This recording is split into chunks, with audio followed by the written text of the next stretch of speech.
Bunyog, bunyog, halikan na kasama ka. Bunyog, kapag buklod ay may pag-asa. And I just would imagine yes, attorney, they we just have want to know had if, sufficient information. okay, we just want to know if we can align it with the pronouncements or the statement of Senator Trillanes that June, July, we're likely to see an arrest warrant. Kasi nga, this development that the DOJ is preparing a briefer, they also seem to be anticipating an arrest warrant. In relation, attorney, doon sa tanong ni Patrick, no? Anong tingin niyo, ano yung meaning nitong briefer na ito ng DOJ? Dahil ito ba ay pagbabago ng posisyon ng presidente na hindi makikipag-coordinate sa ICC? Or ito ay a clear writing on the wall na papapasukin ng ICC? I would say that this is a clear indication that the president is reconsidering this position. Kasi kung firm ka hindi ka na magpapagawa ng sure ako, hindi ka mapapasukin. We're coming from the, in a sense, worst scenario na we are not cooperating, we have disengaged, and when I say disengaged, ito yung sabing term natin, Marcos, complete disengagement. Alam niyo, nung panahon na yun, si Soljan naman ang nagtanong. Parang nabanggit niya na, I am not sure what the president means by that. And he wanted it clearer na parang he will issue a memo daw. Yung disengagement na ginawa nila is that hindi umano pero hindi rin naman nangyari. Hindi na magsasubmit ng kahit ano sa ICC. Anyway, eventually nagsubmit pa rin sila ng mga dokumento, proof about the investigations in the Philippines.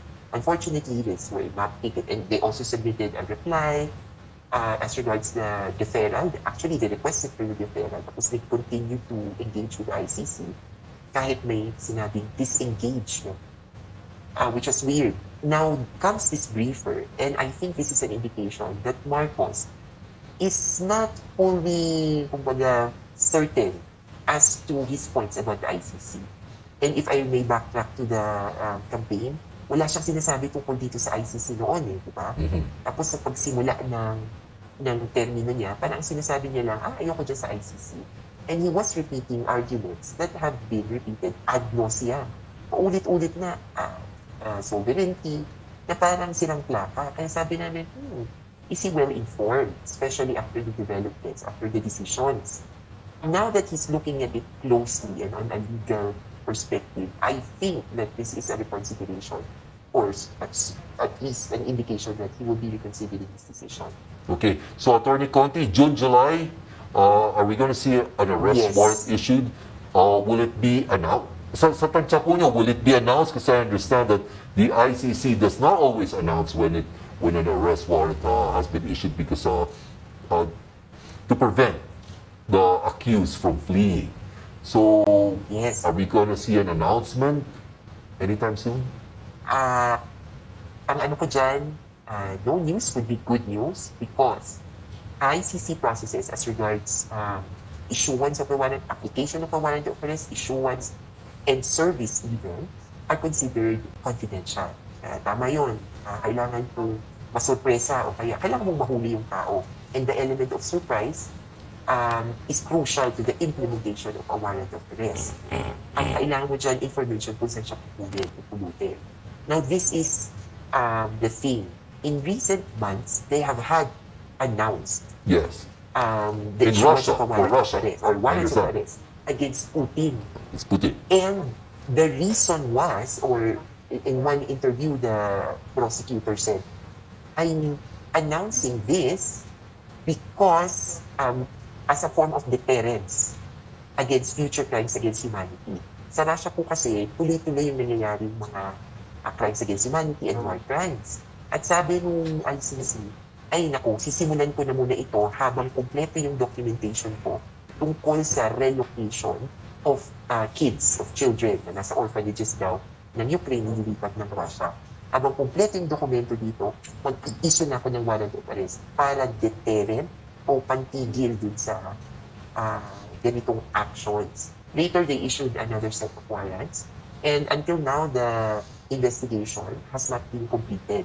So that could also serve as parang example for us. Hindi pa tapos yung investigation. Attorney? Attorney, can you confirm that the ICC, can you confirm that ICC investigators came here late last year? Kasi that's also one of the claims of former Senator Antonio Trillanes. Nakapasok daw sa Pilipinas. Yung, well, hindi siya actually nagsabi na nakapasok, but the other side, nakapasok. Ang sinabi lang ni former Senator Trillanes, nakapag-imbestiga pero the Duterte camp said pinapasok daw. Nakapasok nga ba dito yung mga investigators? Well, unfortunately, on the part of the victims, I cannot confirm that kasi hindi po kami ang kinausap. Kaya mas important, at saka hindi kami ang nagpapasok.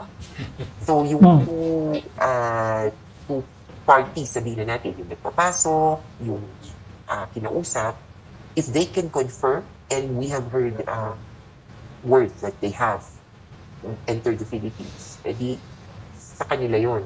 On the part of the Yes. ICC, they have always cautioned us against or committing the ICC to acts or to activities or to statements.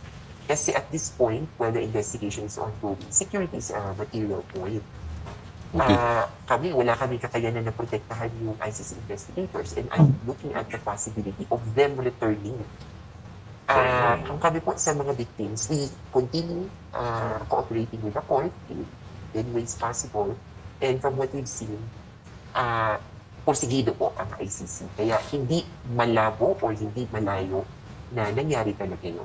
Attorney, just like to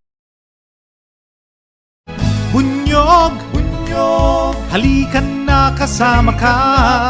Bunyog, kapag buklod ay may pag-asa. Luzon, Visayas, Mindanao, isa ang pananaw. Sa bagong Pilipinas ang bunyog isisigaw. Bunyog, bunyog.